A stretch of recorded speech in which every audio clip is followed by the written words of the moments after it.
참 소망이 되시는 하나님 아버지, 2021년 힘들고 어려웠던 한 해를 보내고 새해를 맞으며 송구영신 예배를 드리게 하시니 감사합니다.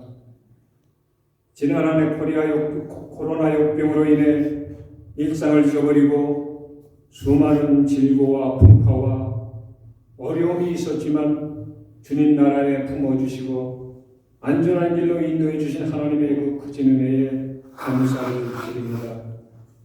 올 한 해를 되돌아볼 때 하나님의 인도가 없었다면 저희들 아무것도 할 수 없었음을 고백합니다.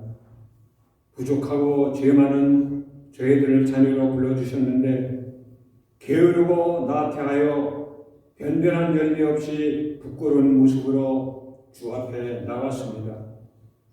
지나온 모든 실수와 허물을 무근혜와 함께 떠나버리게 하옵소서. 이제 새해에는 더욱더 열심을 품고 주님을 섬기기를 원합니다. 기도의 제단 쌓고 섬김의 제사를 드리며 나누고 베푸는 삶을 통해서 성숙된 신앙의 공동체를 세워나가게 하옵소서. 자신의 지식과 지혜를 따르지 않고 주의 말씀 안에 거함으로 새롭게 변화를 받아서 하나님이 기뻐하시는 자녀의 삶 살게 하옵소서. 하나님 아버지, 주의 섭리 가운데 세워진 저희 이스라엘 선교교회를 축복하시사 더욱더 부흥하게 하옵소서. 세상 풍조에 물들지 않고 하나님의 뜻을 바로 세워나감으로 주님으로부터 인정받고 백성들의 칭송을 듣는 교회 되게 하옵소서. 전능하신 하나님 아버지, 2022년 새해에는 모국 대한민국을 불쌍히 여기시고 국률을 베푸사 복음으로 통일되게 하옵소서. 이 미국 땅을 축복하시고 성령의 불길이 다시 일어나가시며 세계 선교의 장자국으로 바로 서게 하옵소서. 멕시코 베델교와 후아레스 칼레지 15개 종족마을의 개척교회, 인도네시아 발리의 선교센터와 그리스 선교지를 축복하사 지경을 넓혀주시고 땅끝까지 복음이 증거되게 주여 은총 베풀어 주옵소서. 아멘. 이 땅의 전쟁과 분쟁과 테러와 재난을 주님의 권능의 손으로 다스려 주옵시고 희생과 분노와 갈등, 고통과 질병이 있는 곳에 하나님의 사랑과 위로와 용서와 치유의 손길이 두루 퍼져나게 하옵소서. 하나님 아버지, 저희 예사랑 권속들의 가정과 산업을 축복해 주시고 선물로 주신 자녀와 이방 자녀를 붙잡아 주시사 주의 교훈과 후원계 가운데 지되게 하시고 주님 나라의 일꾼으로 쓰임받게 하옵소서. 하얀태 목사님 반에 세우셨사오니 권능의 팔로 붙들어 주시고 저희의 마음을 열어주시사 아멘으로 화답하게 하시고 변화된 성도의 삶 살게 하옵소서. 이 모든 간구를 우리 구주 예수 그리스도의 이름으로 기도드립니다. 아멘.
저녁 저희들에게 주신 하나님의 말씀은 시편 119편 33절로부터 35절까지 말씀입니다.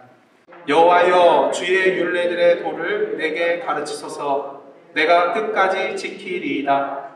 나로 하여금 깨닫게 하여 주소서. 내가 주의 법을 준행하며 전심으로 지키리이다.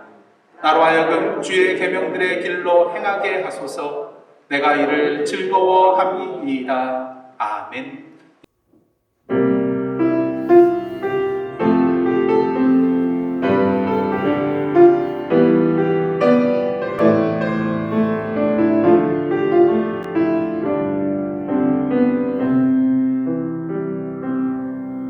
많은 이들 말하고 많은 이들 노래는 하지만 정작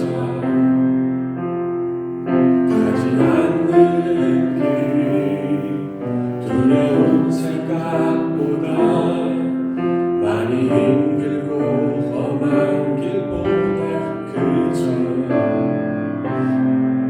말로만 가려기에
아멘.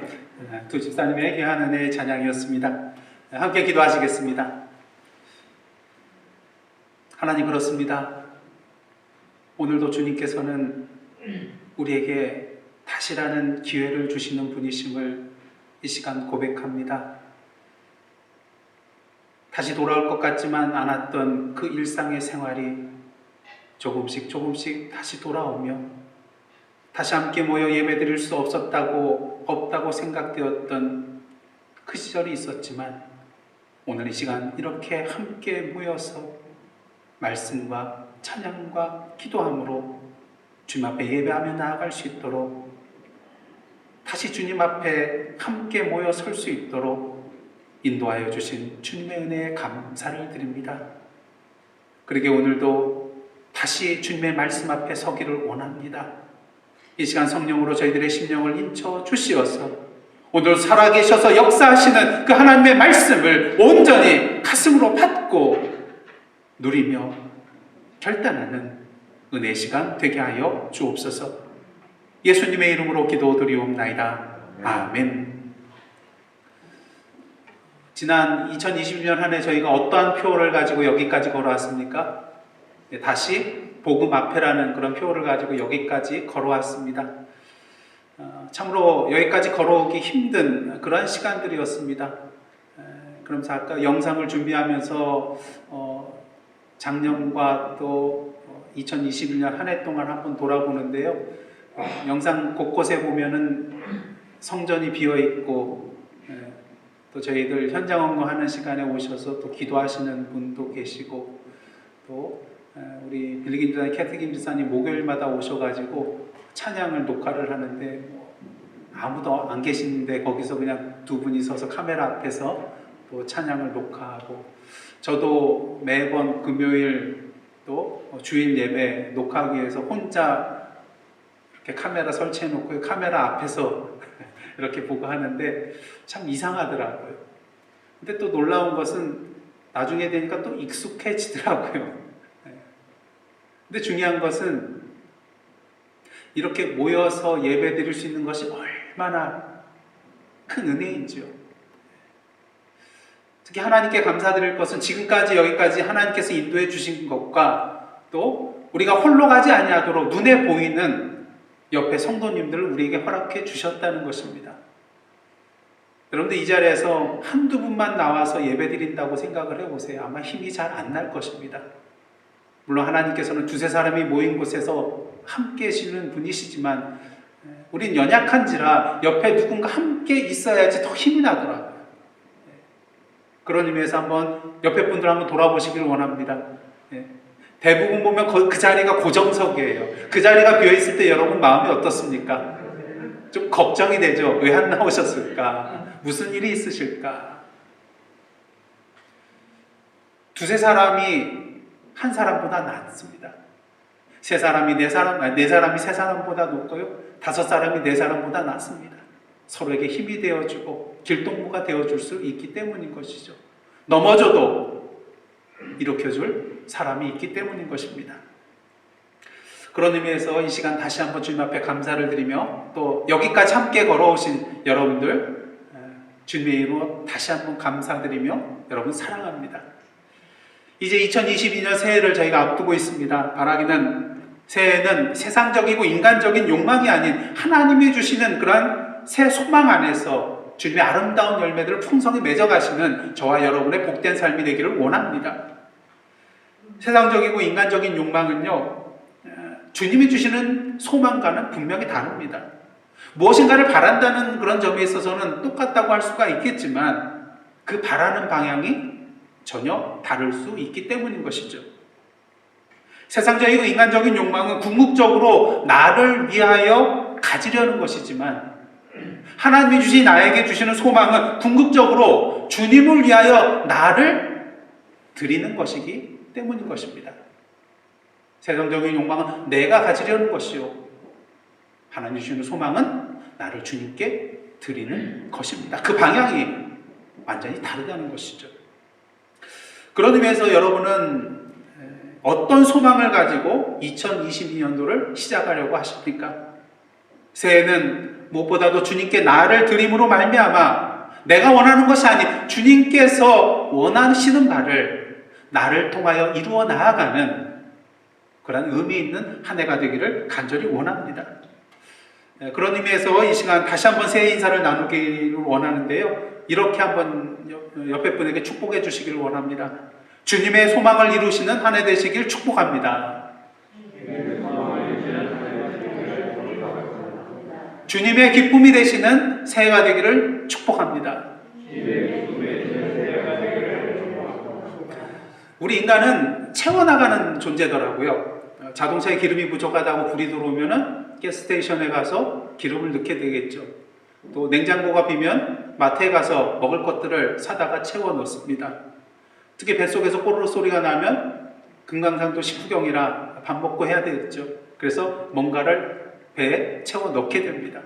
왜요? 채워 넣어야지 신경이 안 쓰이거든요. 마음이 평안해지거든요. 근데 이렇게 비어있는 것을 채우는 데 있어서도 우선순위가 있더라고요.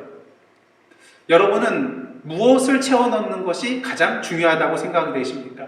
당연히 배를 채우는 게 일단 급선무겠죠. 물론 끼니를 걸러도 좋은 책을 사서 마음의 양식을 채우는 것을 우선시하는 그런 분도 계실 테고요. 또 자신이 원하는 것을 사지 못해도 어려운 그런 사람의 필요를 채우는 것을 우선시하는 그런 분도 계실 것입니다. 근데 이 우선순위는요, 우리의 가치관에 따라서 내가 무엇을 가장 중요하고 소중하게 생각하느냐에 따라서 달라지게 된다는 것입니다. 오늘도 이 시간 다른 사람들은 연말을 맞아요. 흥청망청 놀고 파티하는, 물론 코로나로 말미암아 좀 줄었겠지만 이러한 시간에 이 자리에 나와셔서 예배 드리는 이유는 무엇입니까? 무엇보다도 2021년 한 해 참으로 힘들고 어려운 그런 한 해였지만 그럼에도 불구하고 나를 지켜주시고 인도하여 주시고 보호하여 주셔서 여기까지 오게 해주신 그 하나님 앞에 이 한 해의 마지막 시간을 드리고 새해 첫 시간을 하나님께 드리기 위하여 이 자리에 나온 것 아니겠습니까? 우리 인생에 있어서 가장 중요한 것은 무엇이겠습니까? 여러 가지 많은 것이겠지만 무엇보다도 진리와 생명이 중요한 것 아닌가, 그런 생각을 해보게 됩니다. 왜? 진리는 인생의 방향이요, 생명은 우리 인생의 궁극적인 목적이기 때문인 것입니다. 아무리 우리가 자동차에 기름을 가득 채워놓고 냉장고를 가득 채워놓고 내 배를 가득 채워놓고 은행장고 계속해서 더 많이 채워놓는다 할지라도 우리 인생의 방향이 잘못되었다면, 우리 인생의 목적이 잘못되었다면 그 모든 채움은 헛되고 헛되며 헛되고 헛된 것일 뿐이라는 것을 우리는 분명히 알고 있습니다. 그러게 우리는 오늘도 살아가면서 채워야 할 수많은 것들이 있지만 무엇보다도 진리와 생명을 첫 번째 우선순위에 놓고 채워나가야 하는 것입니다. 그런데 이 진리와 생명은 구체적으로 무엇인가요? 바로 하나님의 말씀인 것입니다. 하나님의 말씀으로 우리를 채워 나아갈 때 우리는 인생의 방향을 제대로 정하여 나갈 수 있게 되고요, 참된 인생의 목적인 영원한 생명에 이르를 수 있게 되는 것입니다. 그러게 우리의 가정과 교회뿐만 아니라 우리의 모든 삶의 현장 속에서 우리가 바라보고 붙들고 의지하며 살아가야 할 것은 무엇보다도 하나님의 말씀인 것입니다. 지난 한 해 저희들 다시 복음 앞에라는 그런 표를 가지고 여기까지 나왔습니다. 그렇게 지난 한 해 여러 가지 그런 설교 말씀을 드렸지만 저희가 복음의 시작이라는 주제를 가지고 마가복음의 말씀을 거의 절반 이상 함께 나누었던 것들 여러분들 기억하실 것입니다. 근데 마지막 시간 기억나시나요? 마가복음 16장 9절로부터 20절의 말씀은 어떻습니까? 유력한 사본에는 원래 없는 그런 본문이라고 여러분들 함께 나누었습니다. 아마 후대에 첨가된 그런 부분이 아니겠는가, 그렇게 많은 학자들이 추정을 하고 있죠. 그런 의미에서 9절부터 20절의 말씀은 마가복음에 대한 초대교회의 결말의 내용이지 결코 우리 시대의 결말은 아니라는 것입니다. 다시 말해서 우리는 마가복음 16장 9절로부터 20절에 기록된 결말로 마가복음을 끝내서는 안 되며 우리 자신, 우리 교회의 결말을 써내려가야 한다는 것이죠. 예수 그리스도의 복음의 시작은 어떻습니까? 예수님의 탄생과 이 땅에서의 사역과 십자가의 죽음과 부활의 사건으로 끝나는 것이 아니라 초대교회부터 지금까지, 그리고 그리스도인들의 모든 삶과 또한 교회의 역사 가운데 계속해서 써내려져 가고 있기 때문인 것이죠. 그러게 마가복음의 궁극적인 결말은 어느 때 쓰여지게 되는 것입니까? 주님 다시 오시는 그날, 마지막 날에 그 마가복음의 최종 결말이 마무리 짓게 된다는 것이죠. 그런 의미에서 다시 복음 앞에라는 저희들 2021년도 표어는 사실 2021년으로 끝나는 것이 아니라 우리가 주님 앞에 다시 서게 되는 그날까지 계속되어야 하는 것입니다. 여러분 가끔가다 한국의 그 예능 프로그램들 많이 보시죠. 근데 그 예능 프로그램들 보면은 그냥 한 시즌으로 끝나는 것이 아니라 시즌 2, 시즌 3라고 타이틀을 붙여가면서 계속해서 그 프로그램을 이어가는 것을 볼 수가 있습니다. 근데 그리스도인으로서의 우리의 삶도 그러해야 한다는 것이죠. 다시 복음 앞에 서서 살아간다는 것, 2021년 한 해 동안 잘했다고 열매 맺었다고 만족하며 끝내서는 안 된다는 것입니다. 지난 2021년이 다시 복음 앞에 시즌 1이었다면 이제 저희가 물론 2022년에 새로운 표로 나아가지만 그럼에도 불구하고 2022년도는 다시 복음 앞에 시즌 뭐가 되어야 돼요? 시즌 2가 되어야 한다는 것입니다. 여러분 지난 2002년 월드컵 때 우리나라가 히딩크 감독과 함께 4강까지 올라갔습니다. 근데 원래 그 당시 한국의 목표는 뭐였습니까? 몇 강 올라가는 거였어요? 16강 올라가는 거였어요. 그래서 히딩크와 함께 우리나라 국가대표팀이 기적적으로 정말 16강에 올라가게 되었습니다. 목표를 이룬 거예요.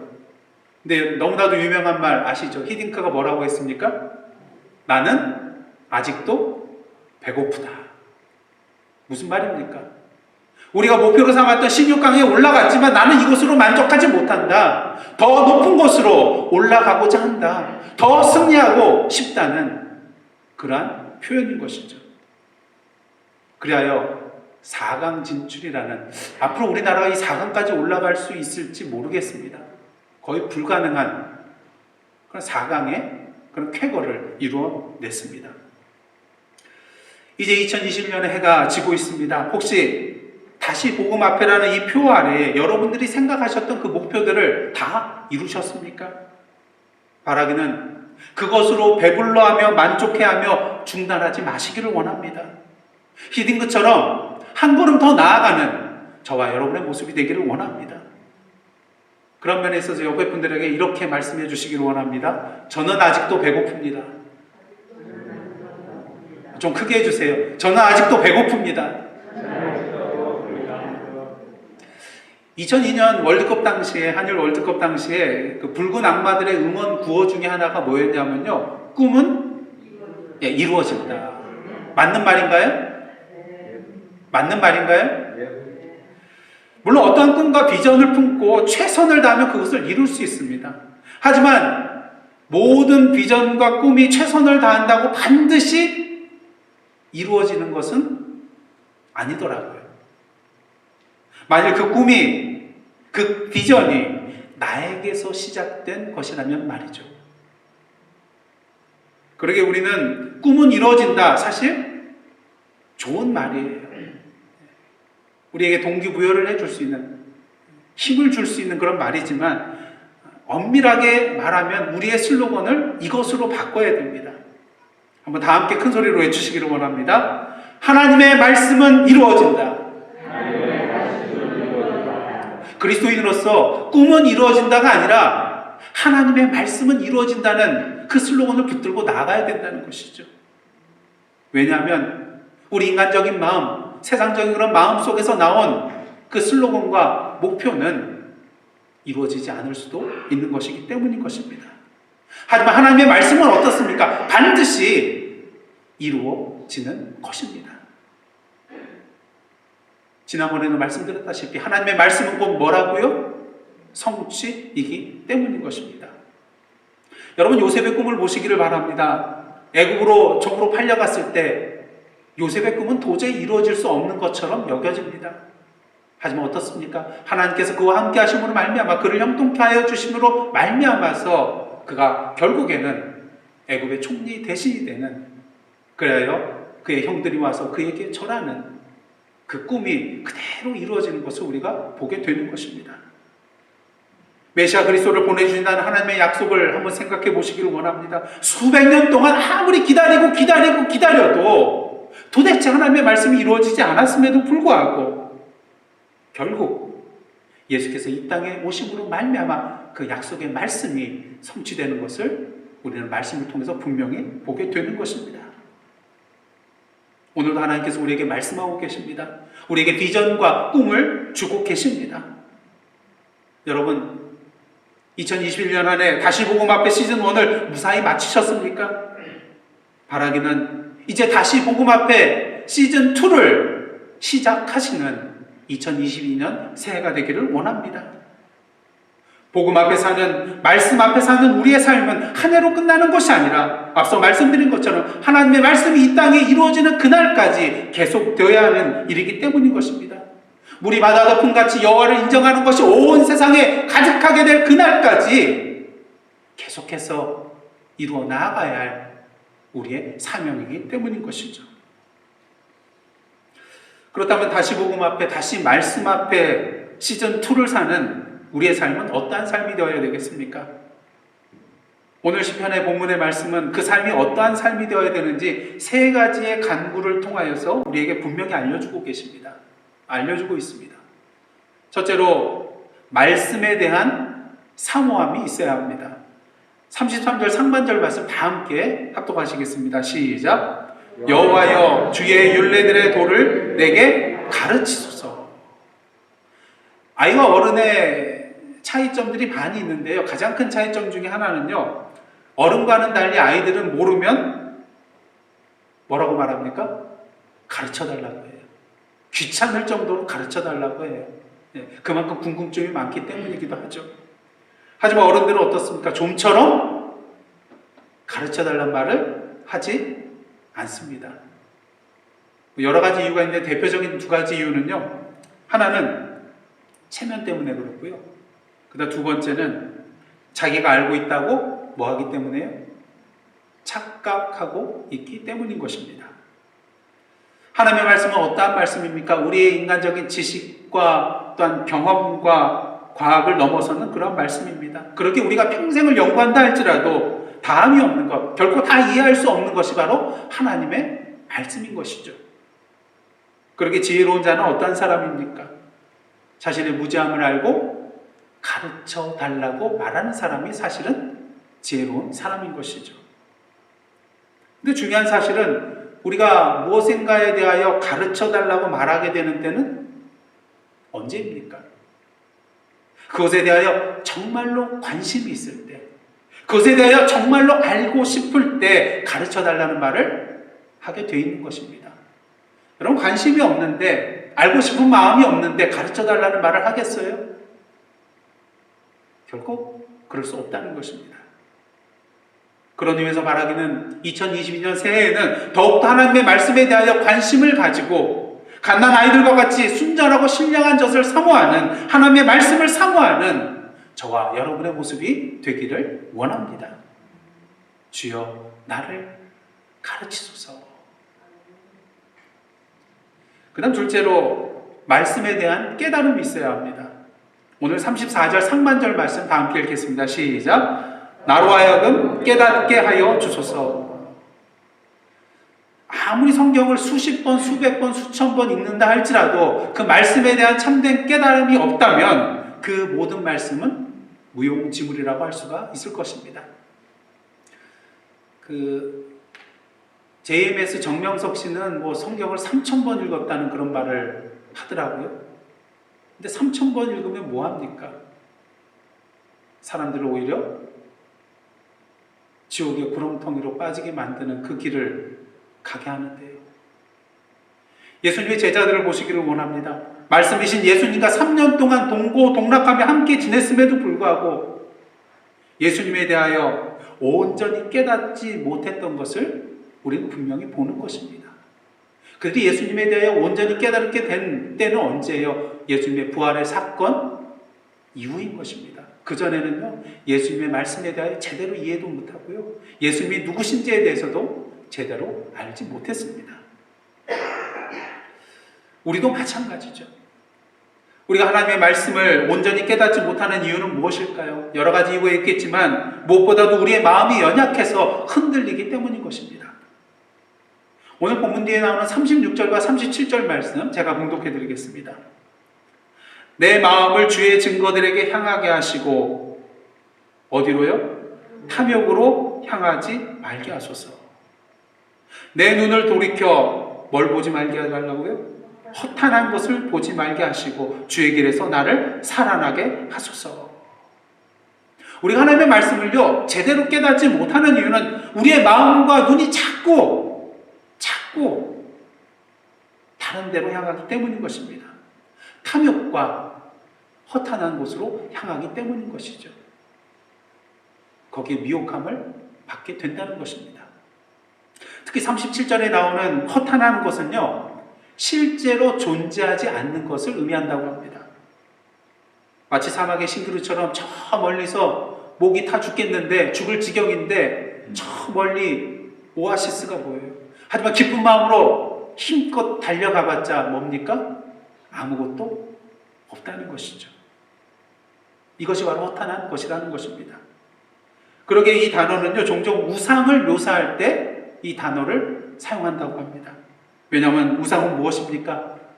우리 인간이 만들어 놓은 사실은 실제하지 않는 허상이 우상이잖아요. 그러게 우상에 대해서도 이 허탄한 것, 이 단어를 사용한다고 합니다. 오늘 세상에 수많은 사람들이 유토피아를 꿈꾸며 살아가고 있습니다. 하지만 유토피아란 무엇입니까? 그리스어로 없다라는 뜻의 우아, 그 다음에 장소를 뜻하는 토포스의 합성어가 유토피아인데요. 그래서 영어로 말하면 no place예요. 없는 곳이라는 것입니다. 이 세상에 존재하지 않는 곳이 바로 유토피아라는 것이죠. 오늘날 실제로 존재하지 않는 이 유토피아를 꿈꾸며 나아가는 것이 바로 허탄한 것을 향하여 나아가는 것입니다. 오늘도 수많은 그리스도인들이 하나님의 말씀을 제대로 깨닫지 못하는 이유는 마음이 자꾸 딴 데로 향하기 때문인 것입니다. 말씀을 들어도 단지 그 말씀을 인간적으로 내가 원하는 것을 이루기 위한 수단으로 자꾸 붙들려 하기 때문인 것입니다. 사랑하는 성도 여러분, 진정 하나님의 말씀을 온전히 깨닫기를 원하십니까? 그렇다면 가장 먼저 해야 할 일은 인간적인 내 마음을 내려놓고 내 마음이 아닌 주님의 마음으로 그 말씀을 보아야 한다는 것입니다. 내 인간적인 마음이 아니라, 세상적인 마음이 아니라 하나님의 마음을 가지고 이 말씀을 보아야만이 온전히 그 말씀을 깨달을 수 있게 된다는 것입니다. 하나님의 말씀은요, 인간적으로 내가 원하는 바를 이룰 수 있는 비밀이 담겨있는 책이 아니라 하나님께서 나에게 원하시는 것이 무엇인지, 그리고 그것을 어떻게 이룰 수 있는지에 대하여 알려주고 있는 비밀의 책이기 때문인 것이죠. 바라기는 새해에는 나로 하여금 깨닫게 하여 주소서 간구하며 하나님의 마음으로 이 말씀을 묵상하며 그 말씀을 온전히 깨닫는 은혜를 누리시는 저와 여러분의 삶이 되기를 간절히 원합니다. 마지막으로 하나님의 말씀에 대한 행함이 있어야만 합니다.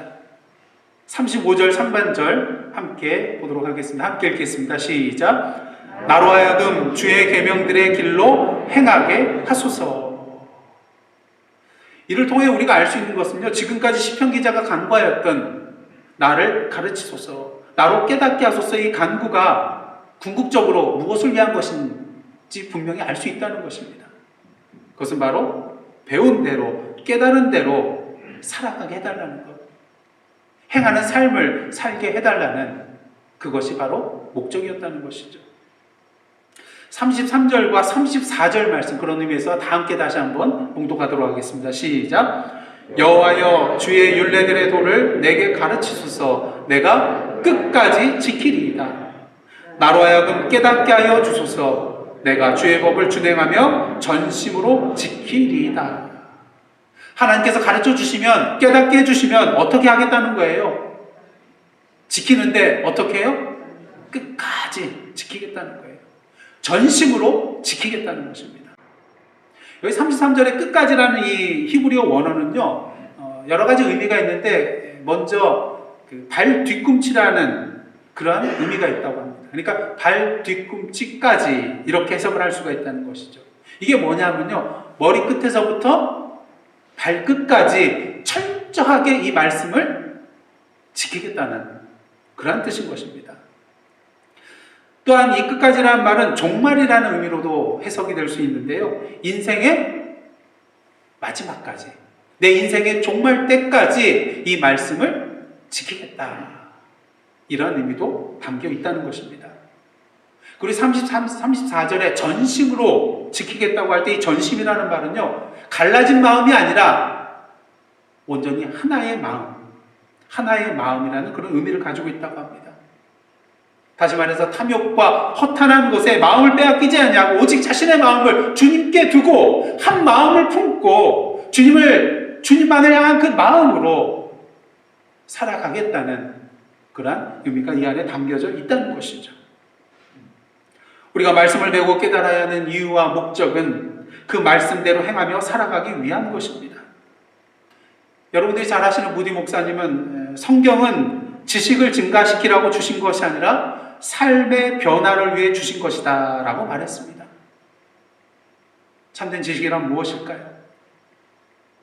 머리로만 알고 있는 것이 아니라 그 지식을 자신의 삶에 적용하여 누리는 것, 그것이 바로 참된 지식이요 지혜인 것입니다. 자전거를 눈앞에 보고 있습니까? 자전거가 어떻게 움직이는지 이제 다 이해하고 깨달으셨나요? 그렇다면 지금은 뭐 할 때입니까? 그냥 보고만 있는 것이 아니라 이것이 자전거구나 하고 느끼는 것만 아니라 이제는 뭐 해야 할 때예요?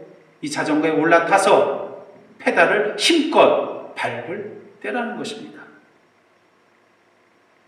하나님의 말씀에 대하여 우리는요, 그저 눈으로 보고 귀로 듣는 것으로 만족하는 그저 시각적, 청각적 만족의 단계에서 그쳐서는 안 되는 것입니다.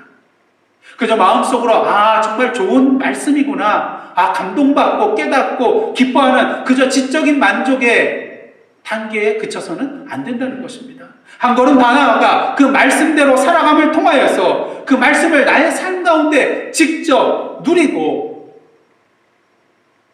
만족을 느끼는 그 단계까지 나가야 한다는 것이죠. 바라기는 2022년 새해에는 가르침을 받고 깨닫게 된 그 하나님의 말씀대로 행하며 살아감을 통하여서 하나님의 진리와 생명의 그 풍성함을 우리의 삶 가운데 누리시는 저와 여러분의 복된 삶이 되기를 주님의 이름으로 축복합니다. 중요한 것은 이 일들이 내 힘으로 가능한 것이 아니라는 것입니다. 오늘 시편 기자의 간구처럼 하나님께서 인도해 주셔야만 가능한 것이 가르침을 받는 것, 깨달음을 얻는 것, 그리고 행하게 되는 것이라는 것이죠. 하나님께서 가르쳐 주시고 깨닫게 해주시고 행할 수 있도록 능력을 주셔야만이 이 일을 감당하게 된다는 것입니다. 그렇게 하나님께서 우리에게 누구를 보내주셨어요? 보혜사, 파라클레토스, 곁에 계신 분이라는 의미예요. 도우미, 상담자, 변호자, 이 모든 의미를 가지고 있는 것이 바로 파라클레토스, 보혜사라는 그런 뜻입니다. 보혜사 성령님을 우리에게 보내주신 거예요.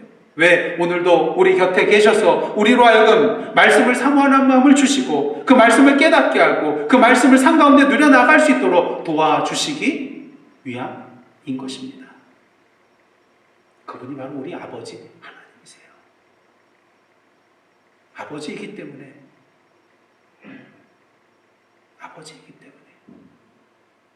도움을 주시고자 하시는 것입니다. 그리고 성령께서 우리에게 임하셔서 우리를 인도해 주실 때에 우리의 삶 가운데 놀라운 기적이 일어나게 됩니다. 35절 말씀 다 함께 읽겠습니다. 시작. 나로 하여금 주의 계명들의 길로 행하게 하소서. 내가 이를 즐거워함이니이다.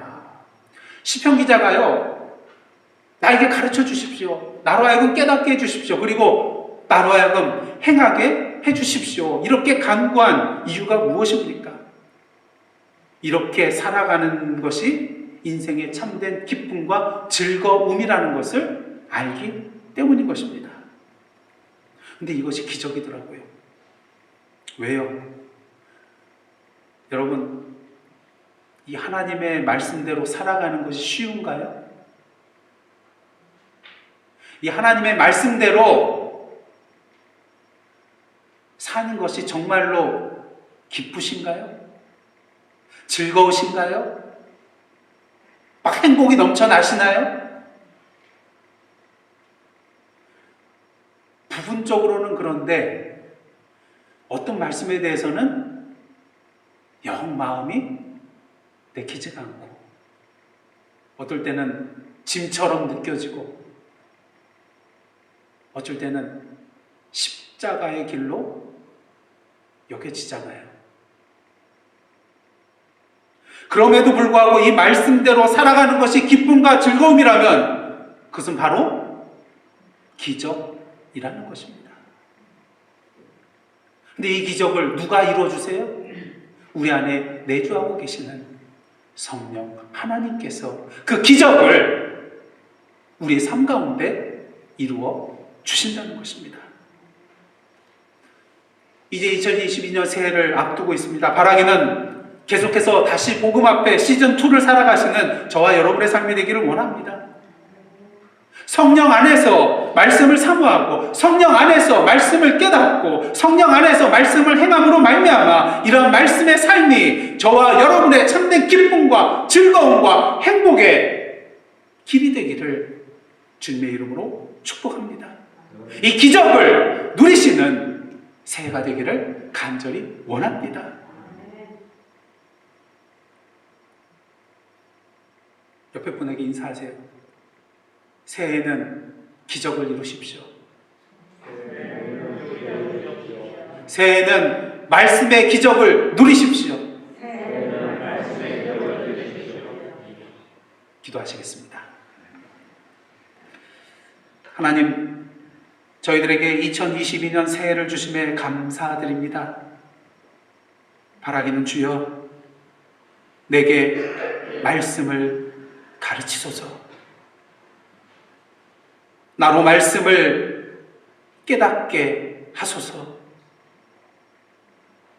나로 말씀을 행하게 하소서.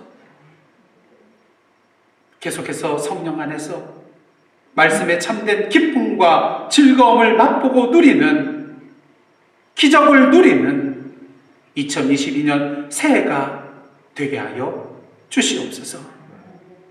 말씀이신 예수님의 이름으로 기도드리옵나이다. 아멘.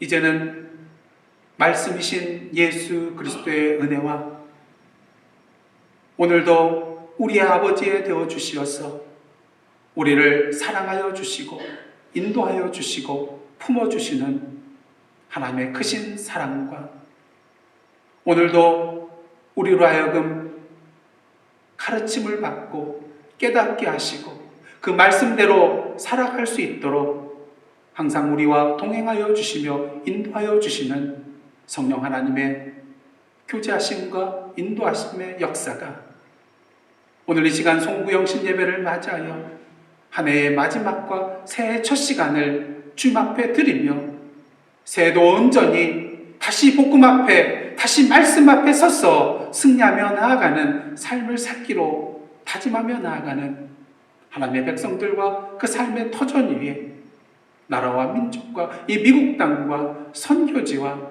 온 세계 위에 그리고 우리에게 허락하신 주님의 꿈과 비전 위에 이제로부터 영원토록 함께 계시옵기를 간절히 축원하옵나이다. 아멘.